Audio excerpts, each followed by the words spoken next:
1 aos Coríntios 9, 24, 27, crianças, feita a parte de vocês aí já, ajudaram os adultos. Às vezes não só papai e mamãe, mas tem adultos por perto que não sabem achar, mas vocês podem.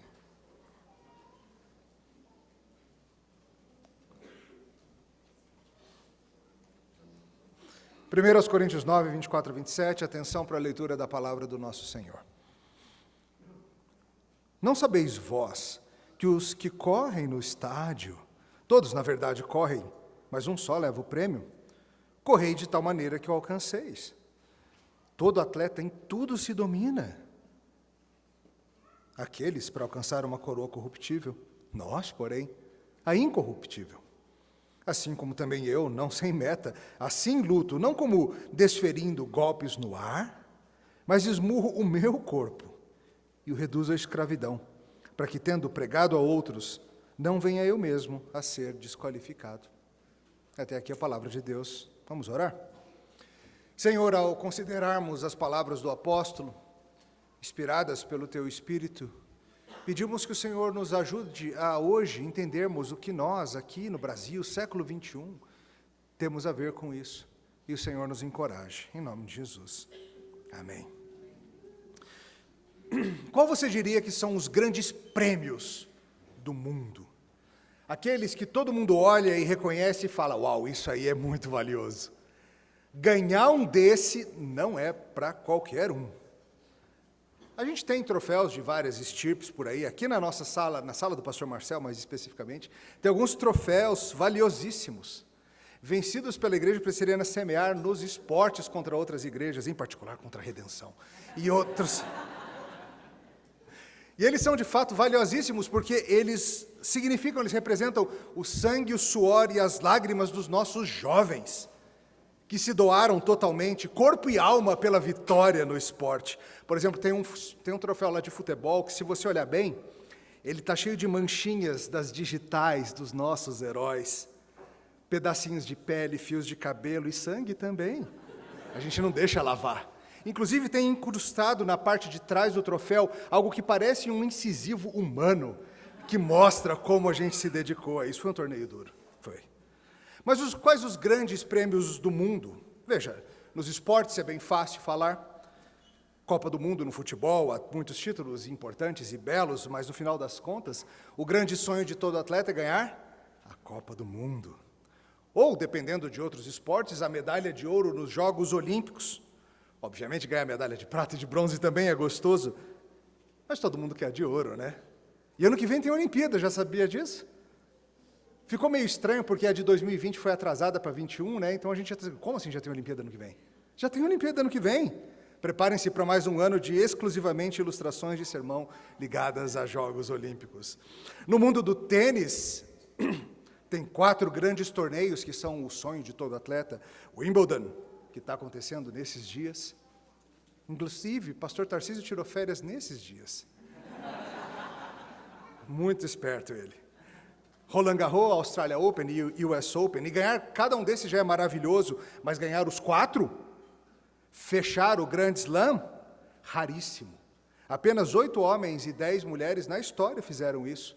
E são nomes gigantes como Federer, Nadal, Djokovic, Steffi Graf, Maria Sharapova. Quem fecha o grande slam se torna eterno. Mas não é apenas no mundo dos esportes, no mundo das artes também. Existe um prêmio que talvez você nunca tenha ouvido falar. Não é um prêmio, por assim dizer, mas é o grande slam das artes, o chamado EGOT. Uma sigla que aponta para os vencedores dos maiores prêmios do mundo das artes, o EGOT. O E é de Emmy, o prêmio Emmy, que é o prêmio do mundo da televisão. Atuando, escrevendo, dirigindo, o prêmio Emmy do EGOT. Além disso, a letra G nos lembra do Grammy, que é o prêmio do mundo da música, seja como cantor, como instrumentista, seja como for, o G do EGOT. O O é fácil. Qual é o prêmio representado pelo O? O Oscar, que é o prêmio do mundo do cinema. E, por fim, o T, que é o prêmio Tony, que é o do mundo do teatro. Ganhar o EGOT. Qual você acha que você tinha mais chance de ganhar desses 4? Eu acho que o Tony é o mais realista para mim, mas eu não descarto nenhum. Você sabia que algumas pessoas já completaram o EGOT? Mais recentemente, Viola Davis, em 2023, completou a carreira. Cumpriu a fé, por assim dizer. Mas alguns outros nomes que você já deve ter ouvido falar, Liza Minnelli, Whoopi Goldberg, Barbra Streisand, Audrey Hepburn, artistas completos. E você? Que prêmios você já ganhou? Talvez algum por excelência acadêmica? Talvez algum por esporte? São muitas as premiações que as firmas fazem. Por exemplo, na confraternização da firma aqui no final de ano, quem sabe a gente podia fazer, Marcel, uma premiação também entre os três? Ia ser legal, assim, a gente vai tentar se sair melhor do que o Michael Scott, que quem faz uma premiação assim no seriado The Office, onde ele dá os seus prêmios, aquele seriado, para todo mundo ficar feliz. A turma do trabalho.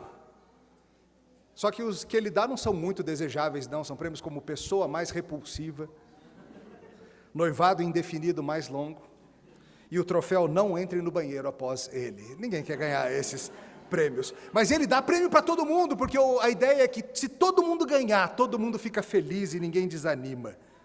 E às vezes alguns torneios vão nessa linha, não vão? Todo mundo ganha medalha, todo mundo ganha troféu. Alguns adultos amam isso, alguns adultos odeiam isso, com cada fio de cabelo esbranquiçado do seu ser rabugento. E hoje falaremos sobre prêmio. Sobre o prêmio que Paulo promete para você, na sua carreira, na sua corrida, no seu ringue.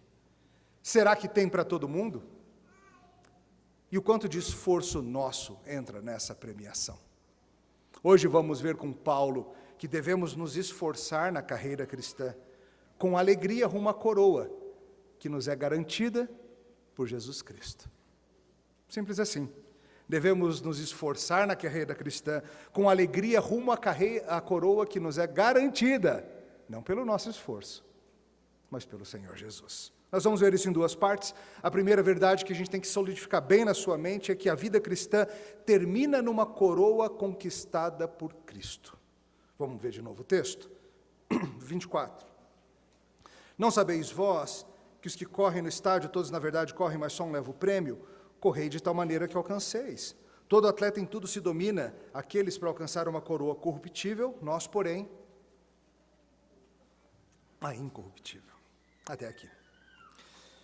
Eita, Coríntios, que carta espetacular. Que trecho mais impressionante da Santa Escritura. Nós temos andado com o apóstolo Paulo em sua argumentação maravilhosa sobre a vida cristã, sobre a nossa caminhada com Cristo, tantos assuntos difíceis, e graças a Deus por isso. No último sermão vimos Paulo nos conclamando a vivermos vida que trazem o reino de Deus em Cristo como ponto focal. Falamos sobre a disposição que ele demonstrava em sofrer perdas e sofrer inconveniências pelo bem do Evangelho, pelo nosso bem, pelo avanço do reino em direção a nós, gentios. E ele fez de tudo para ganhar alguns. Ele se fez de tudo para com todos para ganhar alguns. E ele se alegra nisso. E ele agia dessa forma e nos chamou a agir também. E é bem interessante que no texto de hoje Paulo começa a introduzir, e você deve ter percebido, que ele traz várias ilustrações ou metáforas esportivas. E acho que vale a pena a gente refletir um pouquinho sobre o porquê disso. Você notou que ele fala de corrida, que ele fala de luta, até meio que misturando as metáforas e nos chamando ao fato de que o cristão ele tem uma espécie de um atleticismo a desenvolver, um atleticismo espiritual nas corridas, nas lutas, nas premiações. Mas por que isso? Será que Paulo era um super aficionado de esportes? Daqueles que está em todos os grupos de WhatsApp da igreja? Talvez fosse, o que não seria nenhum problema. Mas tem algo mais operando aqui. Por que ele faz isso? Lembra do princípio que falamos semana passada? Se fez de tudo para com todos. Paulo sabe que falar com os de Corinto no linguajar esportivo vai ser bem interessante e bem compreensível para os coríntios, porque aquela cidade era louca por esportes, como nós, nossa cultura em geral, também é. Seria fácil para aqueles homens e mulheres absorverem essas realidades espirituais por meio de serem exemplificadas ou ilustradas a partir da experiência cotidiana. E a experiência dos de Corinto era esportes. Veja, naquela cidade, ou bem pertinho ali no Istmo de Corinto, a cada 2 anos aconteciam os Jogos Istmicos. Já ouviu falar deles? É que eles não sobreviveram até hoje, mas eles eram os rivais dos Jogos Olímpicos, que aconteciam na cidade de Olímpia, também na Grécia. Esses jogos eles eram celebrados a cada 2 anos e eles eram em honra ao deus Poseidon, ou Poseidon, depende de como você pronuncia, e era rival dos Olímpicos, que nem Campeonato Carioca e Paulista, qual que é o melhor e tal. E para participar dos Jogos Istmicos vinham atletas de todo o mundo antigo. E assumindo que Paulo ficou em Corinto entre 50 e 52, os anos 50 e 52, ele provavelmente estava na cidade quando os jogos aconteceram em 51. Ainda que essa datação não seja totalmente precisa, ele estava por lá, seja logo antes ou logo depois dos jogos. Ele viu certamente toda a movimentação cultural daquele povo em torno daqueles esportes. Ele possivelmente assistiu, presenciou algumas disputas atléticas. Talvez tenha feito que nem muita gente faz nas Olimpíadas e fica na porta evangelizando, né? A gente faz esse tipo de coisa. E ele percebeu que a vida cristã poderia facilmente ser comparada a competições de várias formas. Veja a sabedoria do apóstolo nisso. Esse tipo de competição não era comum no mundo dele. Os judeus não tinham jogos olímpicos em que as 12 tribos lutavam entre si ou qualquer coisa assim. Seria legal se tivesse, mas não tinha. Esse tipo de competição ele era próprio dos gregos, e Paulo está se fazendo um grego para falar com os gregos. Ele está falando do que interessa para aquela turma. Ele está usando os ganchos culturais para agarrar o coração daquelas pessoas. E ele vai fazer isso. Ele se faz interessado, ele se interessa em esportes, ele aprende sobre aquilo para ganhar os interessados em esporte e se valer da linguagem deles. Sabe o que é isso, gente? Isso é amor. Isso é sabedoria. Isso é desejo de ver pessoas se voltarem para Cristo. Se esforçar para que a sua mensagem seja compreendida. Paulo é sábio em se valer da cultura do seu tempo. Ele está falando na linguagem dos de Corinto. E veja, o Senhor Jesus fazia isso também, não fazia? Quando você vê as histórias que Jesus contava, quando você vê as conversas que ele tinha, as suas parábolas, por exemplo, ele faz analogias que se valem do que era comum ao povo de Israel daquela época. É uma ovelha que se perdeu.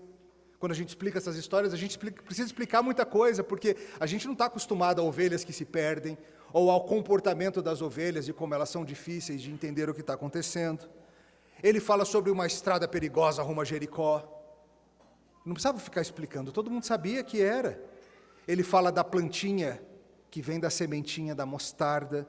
Ele fala do semeador que saiu a semear e joga e um pouco cai no terreno rochoso e um pouco as aves pegam e etc, etc. Ele fala sobre um camelo tentando passar num buraco da agulha.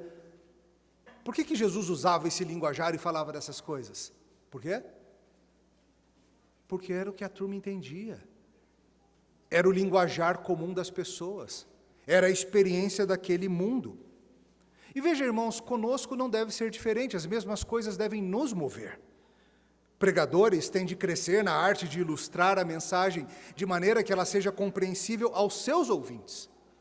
Não aos ouvintes que estarão vivos daqui a 200 anos ou estavam vivos 500 anos antes. Não a pessoas que vivem em um contexto completamente diferente dos seus ouvintes. O pregador que soa exatamente igual falando para casais maduros ou para crianças, e exatamente igual, provavelmente poderia estar se comunicando melhor.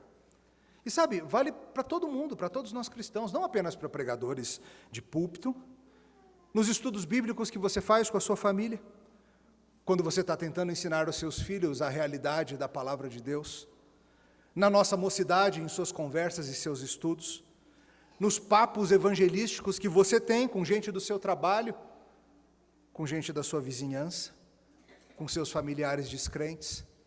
Você percebe que vocês talvez possam achar um linguajar comum, uma língua franca na qual vocês possam se comunicar e você trazer as verdades eternas do Santo Evangelho para que elas entendam. O mundo é nosso para usarmos de ilustração. Você não precisa se valer das exatas mesmas ilustrações que o apóstolo Paulo traz, mas olha como estas aqui seguem sendo úteis, porque nossa sociedade é fascinada com esportes. Talvez você não seja, mas há pessoas que não conhecem a Cristo e são. e aprender um pouquinho sobre aquele time ruim lá que seu cunhado torce, talvez ajude a iniciar conversas. E ele fala sobre essas coisas, e em particular eu quero chamar sua atenção para o fato de que ele menciona uma tal de coroa incorruptível que nos aguarda. E ele fala, todos os atletas estão se esforçando um montão por uma coroa que vai estragar. Não é estranho isso? A gente tem em nossa mente, quando ele fala isso, uma coroa que nunca estraga.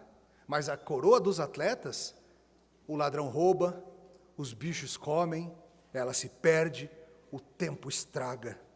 Aliás, são vários os atletas profissionais que já tiveram suas casas saqueadas, seus troféus e medalhas roubados. Estava fazendo a pesquisa esses dias, li que o antigo centroavante Jardel, lembra dele? Jardel, cabeceador, vários de vocês se lembram dele. Seus prêmios foram todos roubados num assalto em sua casa em Fortaleza. Inclusive suas 2 chuteiras de ouro, que é um prêmio que é dado ao maior artilheiro da Europa inteira na temporada. Um baita prêmio. Ele ganhou 2 vezes. Se foi. A nossa taça Jules Rimet, os mais antigos se lembram, aquela que o Brasil ganhou em 1970, que o capita Carlos Alberto levantou, primeiro tricampeão mundial, e ela se foi roubada. O nosso tesouro foi derretido. Coroas perecíveis. E o que Paulo está falando aqui é de uma coroa ainda mais perecível do que talvez você imagine quando você lê o texto. Quando você lê essa passagem, esse verso, vem na sua mente talvez uma coroa metálica dourada bonitona? É isso que vem na sua mente? E você está todo animado, eu vou andar por Nova Jerusalém de coroa, vai ser uma delícia, eu lá com a minha coroa, será que tem roupa para combinar? O que eu vou usar com coroa? E tal, assim, pensando assim, será que esse brinco? Enfim, não é esse tipo de coroa. A coroa que os atletas ganhavam, a palavra Stephanon, de onde vem o nome? Stefano ou Stephanie. Não é a coroa do rei. É uma coroa de alguns vegetais trançados, louros. Você já viu coroa de louro, aquela verdinha? Ou outros vegetais eram usados também. Claro, era uma espécie de um arranjo belo colocado na cabeça, mas como qualquer coisa de vegetal, estraga. As flores que você ganhou no Dia dos Namorados ainda estão super lindas e belas? Se foi um buquê, provavelmente não. Fica bonito quando ganha. Depois vai, naturalmente, estragando.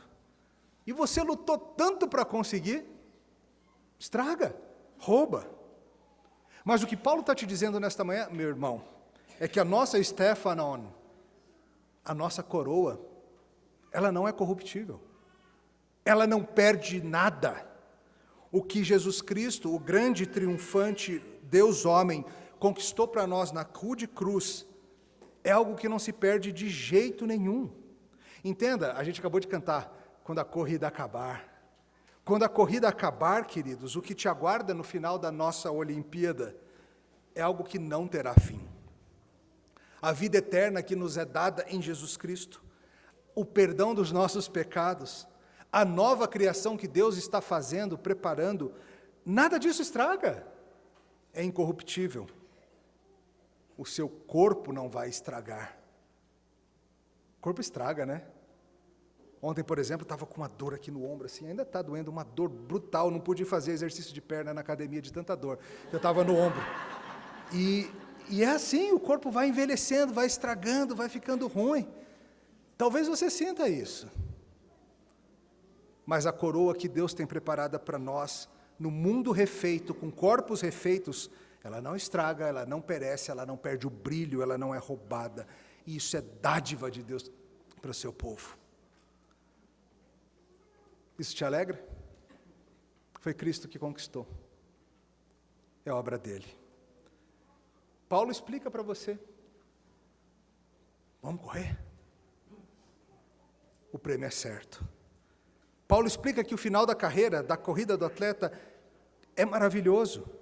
E se esses atletas se esforçam por algo que estraga, quanto mais nós, atletas de Cristo, deveríamos nos esforçar por algo que não estraga. Tá, mas como é que é isso de esforço, então? É a gente que consegue? É Cristo que consegue? Você falou agora, pastor, que foi Cristo que conquistou para a gente, como que a gente se esforça? Que história é essa? É que bom que você perguntou, porque é o nosso segundo ponto. A vida cristã envolve um santo esforço em gratidão a Deus. Vamos reler o texto? Olha de novo o verso 24. Não sabeis vós que os que correm no estádio, todos na verdade correm, mas só um leva o prêmio? Correi de tal maneira que alcanceis. Todo atleta em tudo se domina. Aqueles para alcançar uma coroa corruptível, nós, porém, é incorruptível, e assim corro também eu, não sem meta, e assim luto, não como desferindo golpes no ar, mas esmurro o meu corpo e o reduzo à escravidão, para que, tendo pregado a outros, não venha eu mesmo a ser desqualificado. Veja, nós protestantes, nós que entendemos que a Bíblia ensina que a salvação é pela fé somente, mediante a graça em Cristo somente, por vezes somos acusados de promovermos uma vida cristã indolente. Já ouviu essa acusação? Muitas vezes os romanistas acusam os protestantes disso. Esse sistema de salvação pela fé somente, isso promove o pecado, isso promove a indolência, isso leva as pessoas a uma vida de frouxidão moral. Se é verdade que a salvação depende só do que Jesus fez, só relaxa aí, pronto, viva no pecado, apronte todas. Vai ser salvo de todo jeito, não vai? Queridos, isso é uma compreensão fundamentalmente errada do que é a salvação. A salvação não é, repito, não é algo que começa quando a morte chegar. Não é algo que começa quando você morrer. Agora eu vou para a minha salvação. Já começou. Já começou, gente. Você já está em quadra, e a bola da queimada já está voando de um lado para o outro, e vai te acertar no nariz. Você já está em campo, e já tem um louco para lhe dar um carrinho por trás, sem bola. Você já está nas águas, e as ondas já te são propícias. Você já está no ringue, e o gongo já soou.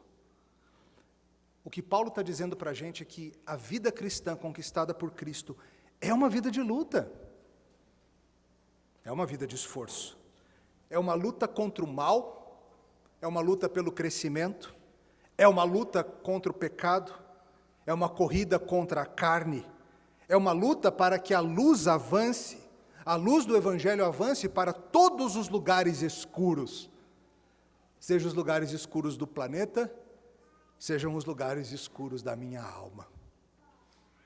E Paulo vai tanto para a corrida quanto para a luta, ele vê essas coisas e ele fala, eu vou usar isso. Corrida, por exemplo, ele fala, corra com vontade, não corra sem meta. Você não é um doido que fica correndo pela fazenda sem saber para onde vai, que nem aquele primo do Dwight que ficava correndo no The Office sem saber para onde vai. Não, isso é correr sem meta. Você corre numa direção, e não é para correr molezinha, não. Você tem que correr que nem as crianças correm. Já viu as crianças brincando, né? Seja como for que as crianças brincam, é entrega total. As crianças não deixam nada no tanque de reservas. Elas saem da igreja, domingo de manhã, acabadas, de tanto brincar. Não é que nem as minhas semi-corridinhas, quando eu saio tentar correr por aí, que é no máximo 80% do esforço, sei lá, né? Você tem que guardar alguma coisa para a volta, não sei. Não, a criança não guarda nada para a volta, não.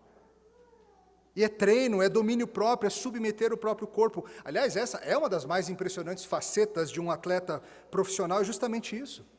Porque você já deve ter visto, só de falar você vai pensar em nomes de futebolistas que tinham talento, que tinham qualidade, mas que tiveram a carreira tremendamente encurtada pela falta de disciplina. Porque não treinavam, porque saíam do regime o tempo todo, por causa das madrugadas de farra. Jogaram em alto nível 4, 5 anos, quando não poderiam ter jogado 15, 20. Conhece alguém assim? Já pensou em alguém? Pois é. Para ser um atleta de ponta, disciplina é essencial, dominar a si mesmo. É entender que tem coisas que são desejáveis, mas que vão te desviar daquilo que é mais desejável. E a vida cristã é assim também, irmãos. Há coisas que são desejáveis, mas que vão te desviar daquilo que é mais desejável. E Paulo fala, eu submeto meu corpo, eu luto contra mim mesmo, eu dou uma surra na minha vontade. Você provavelmente luta contra a sua carne também. Eu tenho certeza de que você luta contra o seu coração com frequência, ou não. Ou você simplesmente cede a cada vez que o pecado te chama para a luta. Você já dá os 3 tapinhas e se entrega. Espero que você veja que a vida cristã envolve se engalfinhar consigo mesmo e não ceder. Ele fala de luta, ele luta com o seu corpo. Naquele tempo não havia jiu-jitsu, não havia Krav Maga, mas havia outras formas de luta, coisas como luta greco-romana e outras formas de pancada, algumas envolviam socos, e ele fala, eu não fico dando soco no ar. Ficar dando soco no ar faz o quê? Só te cansa. Não acerta ninguém. Fica lá dando soco no ar que nem um doido, ou correndo sem rumo, em vez de correndo no percurso da corrida. Esgota a sua energia e não atinge nada. Paulo fala, eu sei onde eu tenho que bater. Eu sei onde a luta de fato se dá. E você sabe também, eu acho. A luta se dá em lugares diferentes em cada pessoa. Você conhece a si mesmo, você sabe os seus pontos fracos. Cada um de nós é diferente, e também à medida que a vida avança, as lutas vão sendo diferentes também. E Paulo fala, eu bato com vontade. No verso 27, a palavra traduzida como esmurro, o meu corpo, ela perde um pouco da sua coloração no original, ele fala literalmente de dar um olho roxo, a gente chamaria assim. Eu dou no olho, porque não é um golpezinho de soquinho de brincadeira, quando pai e filha brincam de lutinha. O pai dá de brincadeira, a filha nem sempre dá de brincadeira, mas o pai dá de brincadeira. Mas Paulo fala, não é lutinha de brincadeira não, é para derrubar. É Mike Tyson na época de ouro, lá para 85, 86. É bater com vontade. E Paulo fala, eu bato com vontade em mim mesmo. Entenda, por favor, ele não está falando aqui de autoflagelação, esse tipo de coisa, não. É metafórico. Mas ele sabe que ele tem que lutar consigo mesmo na corrida cristã. Porque ele é o maior empecilho para o avanço dele na fé. Não são os outros, é o coração dele mesmo. É o seu velho homem que insiste em pecar. E ele chama os coríntios a correrem como atletas, a lutarem como atletas, a se esforçarem nesse caminho. E entenda de uma vez por todas que o fato de que Jesus Cristo fez tudo e garantiu nossa salvação, não é para gerar uma indolência, uma molezinha na nossa vida cristã. É o contrário, é para nos dar o afinco de entrar em campo sabendo que o jogo está ganho. Crianças, vocês já viram quando vocês estão brincando com outras crianças e alguém fica de moleza? Às vezes é num jogo de tabuleiro, a pessoa não joga direito, não está nem aí. Às vezes é numa brincadeira, ou um basquete, um futebol, alguma coisa. E as pessoas não jogam direito, e você fala, joga direito aí, vamos. É o que Paulo está dizendo. Vamos. De que serve essa sua vida cristã meia boca? Você tem uma coroa garantida para você, bora! Vamos em frente, irmãos. Lutemos, queridos, utilizemos aquilo que Cristo nos deu. Você tem uma Bíblia, não tem? Você tem um privilégio que os cristãos em 3/4 da história humana não tinham. Só de 1500 mais ou menos para cá que o povo tem Bíblia em casa. Você tem. E eu acho que não é só uma, não é? Várias traduções. Grande e pequena, com espaço para anotação, capa de couro, capa de vinil, capa de papel. Tem um monte de Bíblia, tem fora as eletrônicas. Vamos treinar? Pega essa Bíblia para ler. Aprende, medite, decore. Você tem oração, aplique-se. Você tem o culto público, seja assíduo. Às vezes as pessoas perguntam coisas como, pastor, é obrigatório assim, ir no culto da manhã e da noite? É obrigatório? Vai dar problema para mim? Assim, o conselho vai me chamar se eu só for num? Não, o conselho não vai te chamar se você só vier num, não é obrigatório. Mas para que treinar só de manhã se você pode treinar de manhã e de noite? Vai ficar mais fácil essa luta. Você vai bater com mais vontade nas partes suas que precisam apanhar. Para que treinar só de manhã se você pode treinar de manhã e de tarde? E mais do que isso, nós temos inúmeras ocasiões para treinar, para exercitar, para aprender, para servir. A comunhão cristã, o serviço cristão, são formas que Cristo nos dá para esse treinamento, para essa corrida, para esse avanço, para a submissão do próprio coração. Essas são as ferramentas. Essas são as ferramentas. As ferramentas para o crescimento espiritual não são se isolar do mundo e viver num monastério como muitos tentaram. Não são tampouco se privar de comida e falar assim, viverei só de água, ou como alguns fizeram também, chicotear as próprias costas, nada disso. As ferramentas são essas. Palavra, oração, serviço cristão, comunhão cristã. Se envolva nessas coisas e você vai ver como você vai ganhando resistência, como você vai ganhando habilidade, como você vai começar a lutar e vencer algumas batalhas nas quais você era facilmente derrotado. Mas agora você está crescendo. Isso tudo é o que compõe o treino que Cristo nos dá, para que a gente aprenda a bater bem na fuça do pecado, a dar um mata-leão em nós mesmos, a deixar para trás a tentação, sair correndo que ela nem te vê. Fui. Entenda, Paulo não quer de jeito nenhum ser aquele que incentiva todo mundo, prega para todo mundo, mas ele mesmo não joga direito, não segue as regras, não joga o jogo. Ele não quer ser aquele treinador de arquibancada. Já viu o treinador de arquibancada, né? Tem algum aqui? Tem, né? Sabe aquele treinador que está lá vendo na TV e tem certeza de que faria melhor do que quem está em quadra? Conhece alguém assim? Está assistindo o Wimbledon e fica assim, poxa, Alcaraz, só bater mais cruzadas na direita do Djokovic que ele cansa. Vamos? Não entendo o que não está fazendo. Não entende, né? Vamos para a quadra, gente. Larga de ser treinador de arquibancada. Todos nós somos chamados ao esforço, à disciplina, ao treino físico. Eu sei de alguns de vocês que são extremamente zelosos em cuidar do corpo, em vencer as durezas. E você pode fazer essa mesma coisa pelo seu crescimento espiritual. Não porque o jogo depende de nós. Entenda, é justamente porque a coroa está garantida. Não é prêmio de consolação que nem o The Office oferecendo um prêmio para todo mundo ficar feliz. Não é isso. É uma premiação genuína e maravilhosa dos que com alegria lutam contra o mal junto a Jesus Cristo. Paulo não está ensinando algum tipo de salvação pelas obras. Nós lemos hoje no culto, lá em Romanos 9, em que Paulo usa a ideia da corrida também, para mostrar que não é isso. Ele fala, não depende de quem quer, ou de quem? Corre, mas de usar Deus, a sua misericórdia. A corrida, a luta, o esforço, a disciplina, é justamente porque a coroa está garantida. E queremos nos envolver na luta. Jogamos a partida sabendo que nosso Senhor Jesus fará mais gols do que qualquer adversário. E essa certeza não me faz querendo ficar no banco de reserva olhando, me faz querer entrar em campo e desfrutar com Ele disso. E me alegrar na sua companhia. Quem sabe até dar uns passezinhos aqui ou acolá. Cristão, eu sei que a corrida é dura.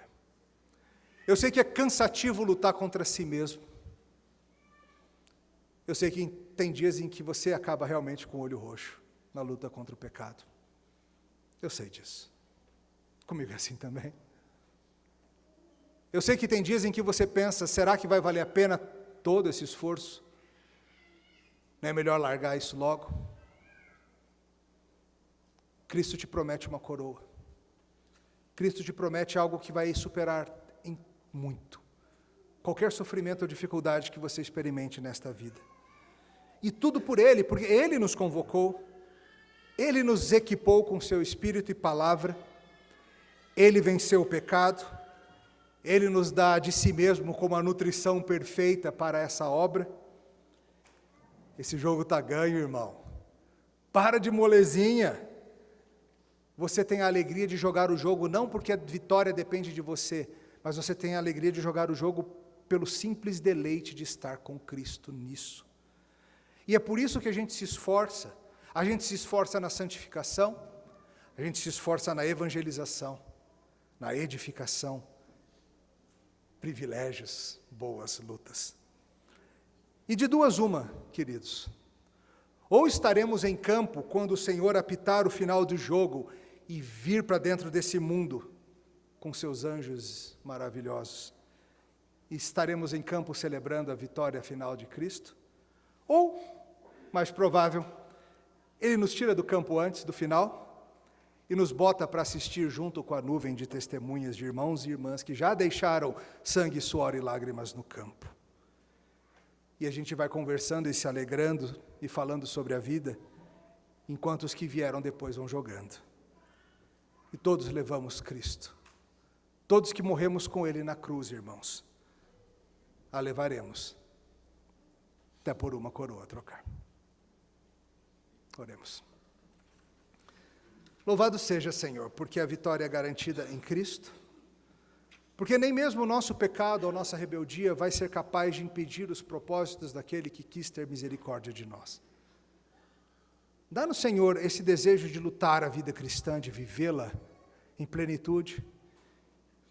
Dá-nos, Senhor, o anseio por exercermos aquilo que o Senhor coloca em nosso caminho, a dominarmos a nós mesmos, a esmurrarmos o próprio corpo em submissão, a corrermos como quem tem um alvo. Ajuda-nos, Senhor, e louvado seja o teu nome por Cristo. Amém.